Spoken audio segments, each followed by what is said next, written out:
friends, Namaste. Now in this video you are going to see the Pisa Leaning Tower, the hotel in Pisa, as well as we go to Rome.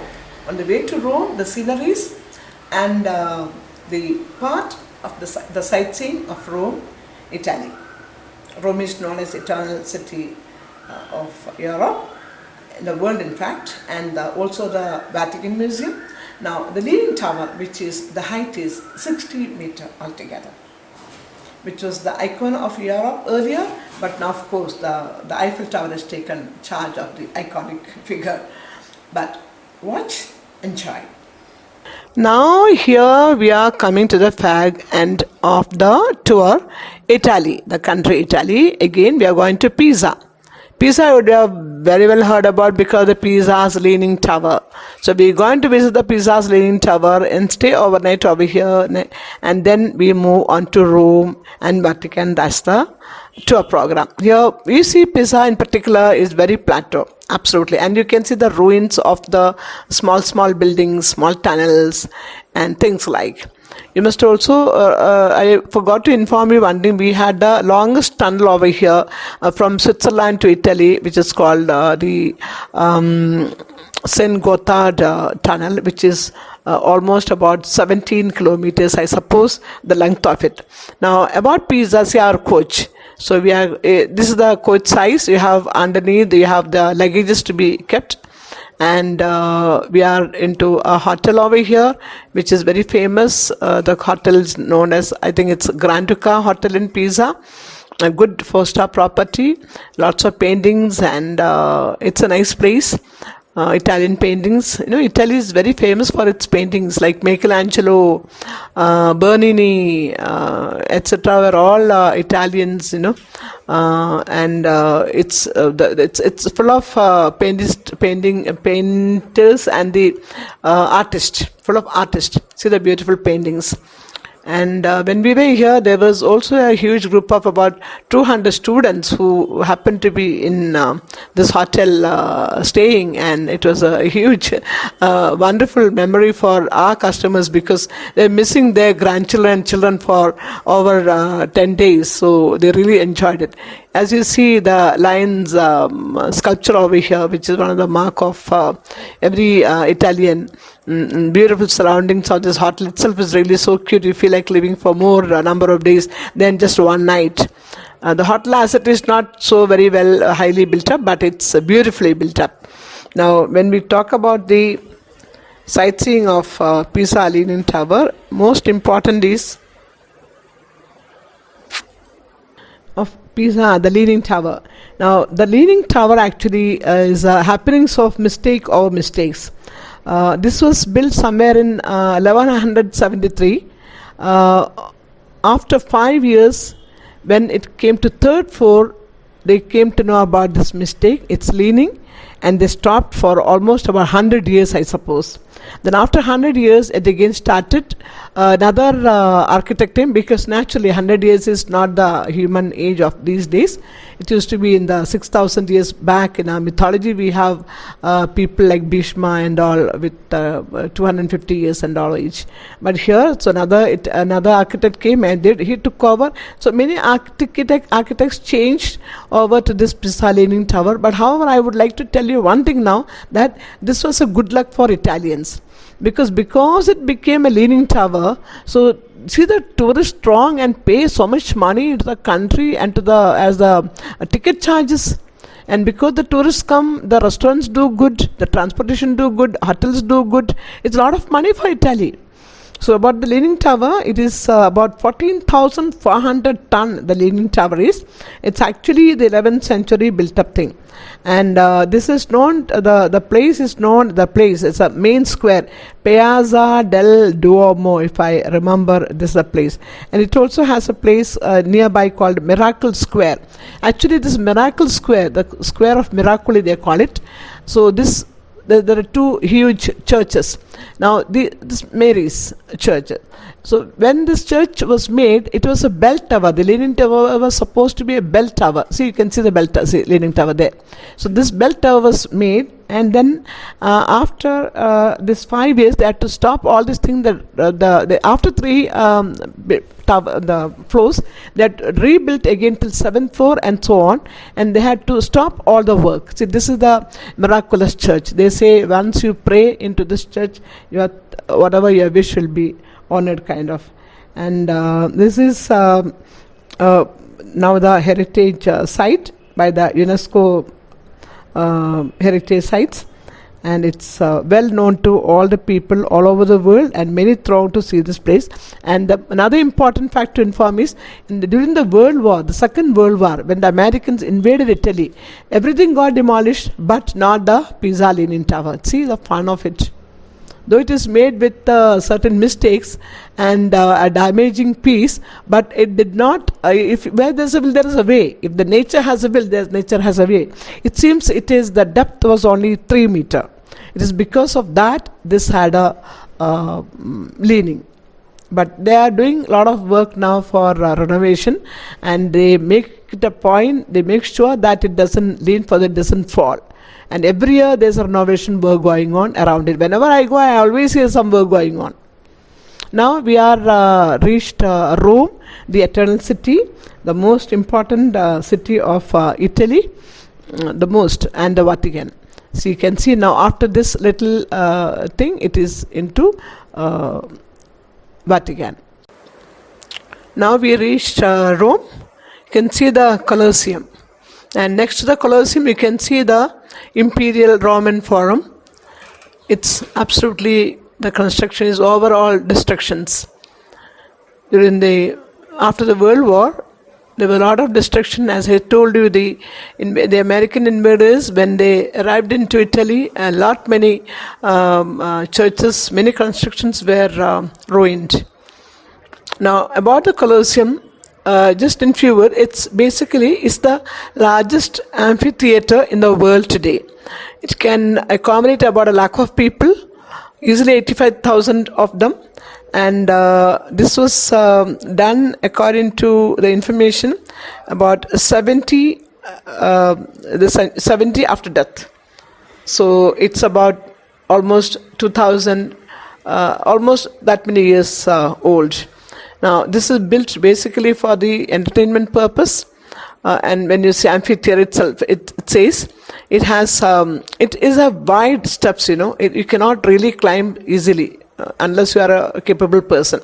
It's very, very wide, and it has all small regions, like small jail kind of a cage kind of a thing, and they put the beast inside, the lion, the tiger, etc. And they used to be the most important, most enjoying entertainment was they used the beast and the man to fight with each other, and then what happens naturally. Maybe at one time the beast might get killed, the other time the human being will get killed. And this amphitheater, this Colosseum, it says it was built by the enslaved Jews. That's the slaves. Before the Christianity was formed up, a lot of Jews was made into the prison, and they were not allowed to preach and practice Christianity. They went through almost about 400 years, so more than that, and it was only after when the Pope itself started very many years later. You know the story of how the Kurdish War started, and how then the Christianity was become famous in the European countries. Now, about the sightseeing of Colosseum, you can see down in the Colosseum area, they always put the mono-acting kind of, all the old the historians, that is the Julius Caesar, Mark Antony, all the people they put together, and they have the costumes worn by those people, and the soldiers, and also the carts, the horse carts, and people, they make the people pay for taking the pictures or even to see. So that's a practice over there. The guide explains. Now we have the sightseeing of Rome, the eternal city, continuing. Our passengers all thrilled to hear about the Rome and its history. Now we see the Colosseum. There are many Colosseums, smaller in pieces, built around the city of Rome. But of course, there is no point in me taking to all the places. But this is the main one, as I told, the large way, and it is actually, the Colosseum is falling down bits and pieces. Though the Italian government is trying their best to restructure it, renovate it, but still, because lots of the nails, etc., are only stolen away. Lots of the expensive parts are being stolen away. So they find it difficult. They get from the Chor Bazaar, etc., kind of places. They restored it. And you can see the across also smaller. You see the ruins of the Imperial Forum. So you can see that from here. And it's basically, the history speaks of it all, more than what the human beings can capture of or speak of. The sightseeing of Rome is again to be on foot. Many places you cannot make it by bus. And inside many of the structure you cannot go. Your vehicle is restricted, only the cars can go, and we have all big buses. Now we are planning to go to a place called Scala, Santa Scala, means the saint scaled. The place where the saint has scaled. And before that, we are seeing here the hundreds of steps, which is known as Spanish steps. The Rome is built in 7 hills. So many places we see the hills. This is a hill now. It is restructured beautifully. As you say, Rome is not built in one day, because these are all hills, and the hills are to be constructed, means pretty difficult. Now, these are the Spanish steps, and next to it is the Victor Emmanuel Memorial, the main city center of this place. Here the police headquarters, and earlier, whenever there is any kind of problems and protest, they used to stage it over here. Right now, this place is very famous for many conventions and small conventions and many themes.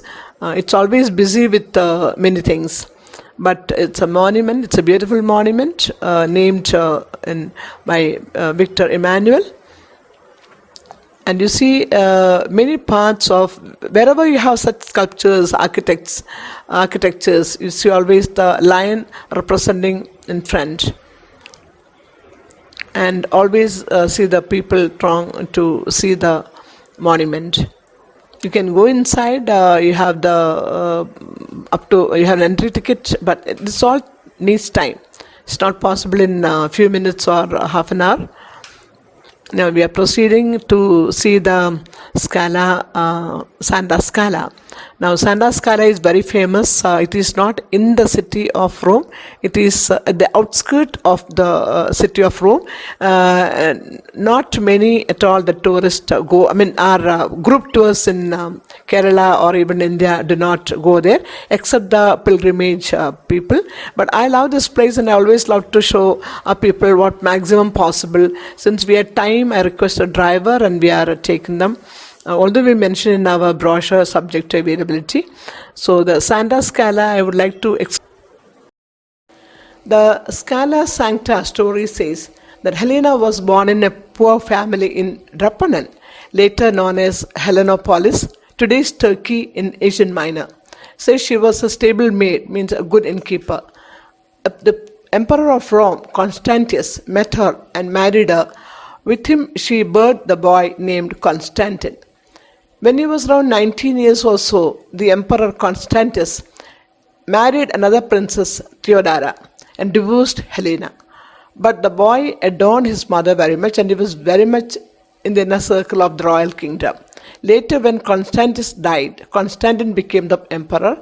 When he brought her to the royal family, there were many wars in Rome with Eastern European emperors, mainly with Maxentius, who was the son of Maximian, and on 28th of October 312, after death, AD, the war between two of them, and the troops fixed at the Milvian Bridge on the Tiber River in Rome, where Maxentius was to keep the Constantine's troop and defeat them in the war. He was very sure of that. Constantine was a believer of sun god. On 27th of October, during the day, it seems, when he looked up at the sun, he had a vision that says to fight in the name of God, and he saw a cross shining above the sun. Later at night also he had a dream where the angel brought a cross of Christ, asking to shield his soldiers with this sign. He followed the commands of his dream and marked the shields with a sign denoting Christ. Although his soldiers were lesser in numbers, but at the Milvian Bridge he won the battle and Maxentius was killed. His head was paraded in Rome and then next day and then sent to Africa.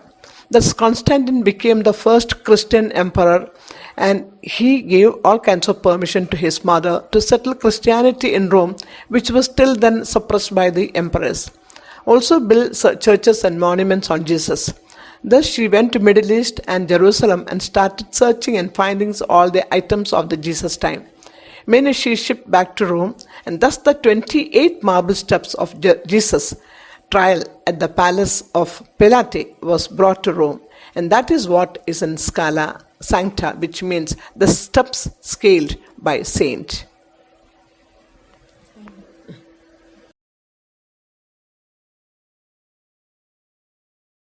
Hope you have enjoyed the Leaning Tower of Pisa and the Miracoli Church, which they call of. Now, also I'm sure you have enjoyed the Santa Scala, which is one of the very respected portion of Rome. Not many people take you to Santa Scala, very few. Only the pilgrimage goers take you to Santa Scala, but not the leisure tour operators. But GNS always believe in what has to be shown to be shown. It's not the business practice, but tourism, when you do as a profession, you must do your best, you must show the best maximum possible. So that is why whatever possible here and there, I give my best to the customers. So now next portion is coming to the Vatican Museum and the Papal Audience, which is revered by the whole community, the Roman Catholics, as well as the other Christian groups all over the world, and Pope is the head of the Catholic churches. And today, please do not forget to press the bell button and subscribe. Also put your valuable comments, and I will definitely come with more and more good videos for you. Thank you very much.